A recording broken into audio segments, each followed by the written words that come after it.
नमस्कार, मैं स्वतंत्र कुमार और आप सभी का स्वागत करता हूं आपके अपने चैनल शॉर्ट हैंड टीम पर, जहां आपको मिलेंगे एक से बढ़कर एक शानदार वीडियोज शॉर्ट हैंड सीखने के लिए। तो दोस्तों, आज के इस वीडियो में हम लोग डिक्टेशन लेंगे, जिसकी पहली बार में जो गति होगी वो होगी 40 शब्द प्रति मिनट की। दूसरी बार में हम लोग इसी डिक्टेशन को 60 शब्द प्रति मिनट की गति से लिखेंगे और तीसरी बार में जब हम लोग इसे लिखेंगे तो 80 शब्द प्रति मिनट की गति से लिखेंगे।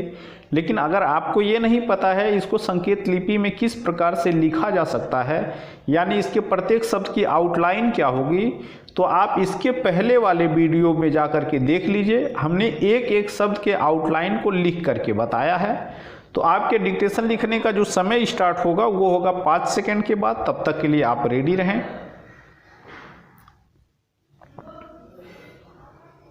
स्टार्ट। मान्यवर, इस सदन में बराबर हरिजनों की समस्याओं और उन पर होने वाले अत्याचारों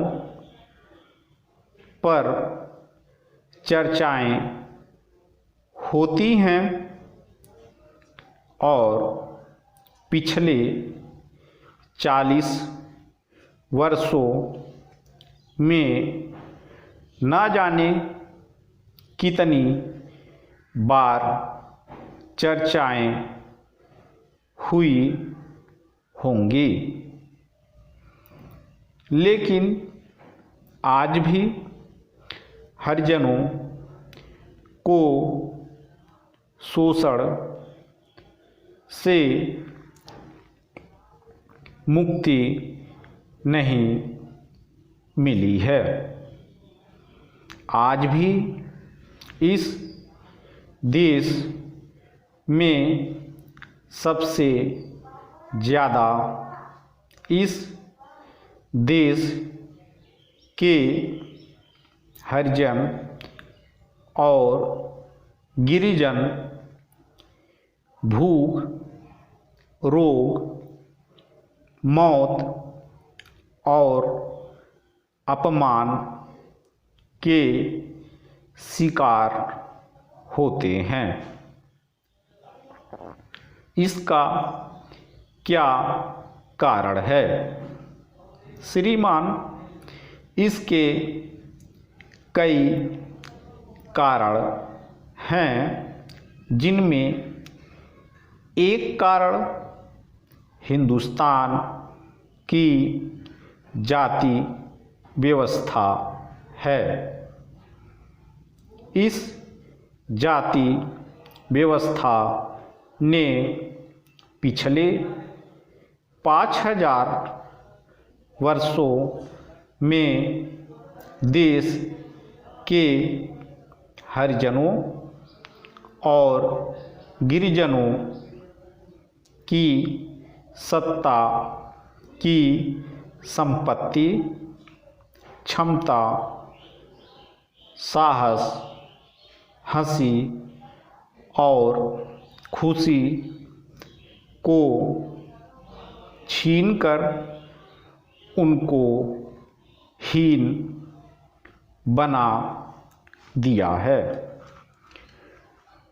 मैं तो ऐसा मानता हूँ कि दुनिया में जितने तरह के शोषण के हथियार हैं, उनमें जातिवाद भी शोषण का एक हथियार है। जिस तरह से दुनिया में रंग के आधार पर शोषण होता है, उसी प्रकार हिंदुस्तान में जाति के आधार पर शोषण होता है। जिसका सबसे घिनौना रूप अगर आपको देखना है तो हिंदुस्तान में रोज़ आपको देखने को मिल जाएगा।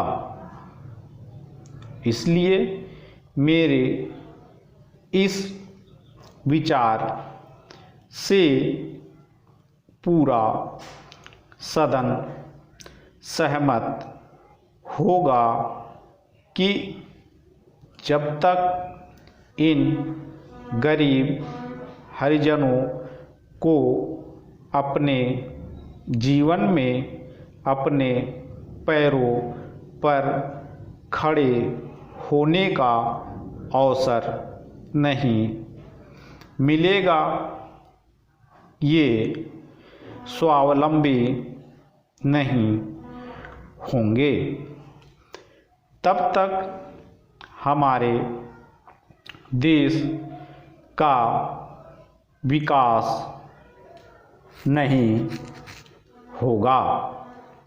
स्टॉप। दोस्तों, इसी डिक्टेशन को हम लोग दूसरी बार में 60 शब्द प्रति मिनट की गति से लिखेंगे और आपके डिक्टेशन लिखने का जो समय स्टार्ट होगा वो होगा 5 सेकंड के बाद। तब तक के लिए आप रेडी रहें।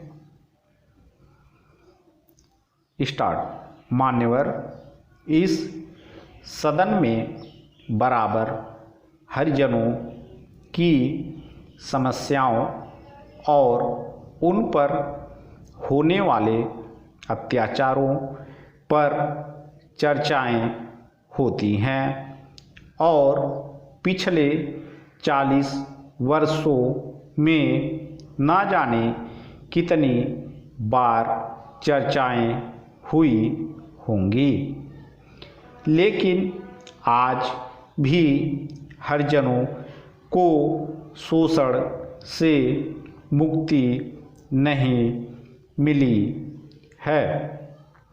आज भी इस देश में सबसे ज़्यादा इस देश के हरिजन और गिरिजन भूख, रोग, मौत और अपमान के शिकार होते हैं।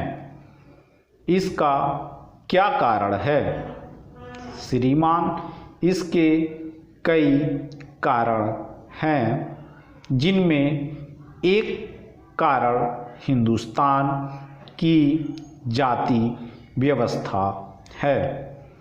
इस जाति व्यवस्था ने पिछले 5000 वर्षों में देश के हरिजनों और गिरिजनों की सत्ता की संपत्ति, क्षमता, साहस, हंसी और खुशी को छीनकर उनको हीन बना दिया है। मैं तो ऐसा मानता हूँ कि दुनिया में जितने तरह के शोषण के हथियार हैं, उनमें जातिवाद भी शोषण का एक हथियार है। जिस तरह से दुनिया में रंग के आधार पर शोषण होता है, उसी प्रकार हिंदुस्तान में जाति के आधार पर शोषण होता है, जिसका सबसे घिनौना रूप अगर आपको देखना है तो हिंदुस्तान में रोज़ आपको देखने को मिल जाएगा।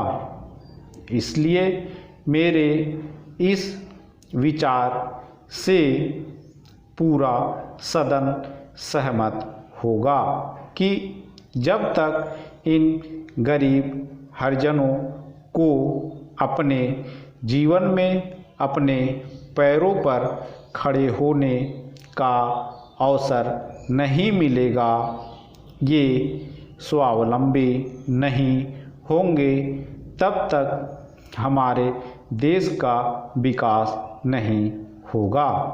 स्टॉप। दोस्तों, इसी डिक्टेशन को आखिरी बार में हम लोग 80 शब्द प्रति मिनट की गति से लिखेंगे और आपके डिक्टेशन लिखने का जो समय स्टार्ट होगा वो होगा 5 सेकंड के बाद। तब तक के लिए आप रेडी रहें। स्टार्ट। मान्यवर, इस सदन में बराबर हरिजनों की समस्याओं और उन पर होने वाले अत्याचारों पर चर्चाएं होती हैं और पिछले 40 वर्षों में न जाने कितनी बार चर्चाएं हुई होंगी, लेकिन आज भी हरिजनों को शोषण से मुक्ति नहीं मिली है। आज भी इस देश में सबसे ज़्यादा इस देश के हरिजन और गिरिजन भूख, रोग, मौत और अपमान के शिकार होते हैं। इसका क्या कारण है श्रीमान? इसके कई कारण हैं, जिनमें एक कारण हिंदुस्तान की जाति व्यवस्था है। इस जाति व्यवस्था ने पिछले 5000 वर्षों में देश के हरिजनों और गिरिजनों की सत्ता की संपत्ति, क्षमता, साहस, हंसी और खुशी को छीनकर उनको हीन बना दिया है। मैं तो ऐसा मानता हूँ कि दुनिया में जितने तरह के शोषण के हथियार हैं, उनमें जातिवाद भी शोषण का एक हथियार है। जिस तरह से दुनिया में रंग के आधार पर शोषण होता है, उसी प्रकार हिंदुस्तान में जाति के आधार पर शोषण होता है, जिसका सबसे घिनौना रूप अगर आपको देखना है तो हिंदुस्तान में रोज आपको देखने को मिल जाएगा। इसलिए मेरे इस विचार से पूरा सदन सहमत होगा कि जब तक इन गरीब हरिजनों को अपने जीवन में अपने पैरों पर खड़े होने का अवसर नहीं मिलेगा, ये स्वावलंबी नहीं होंगे, तब तक हमारे देश का विकास नहीं होगा। स्टॉप।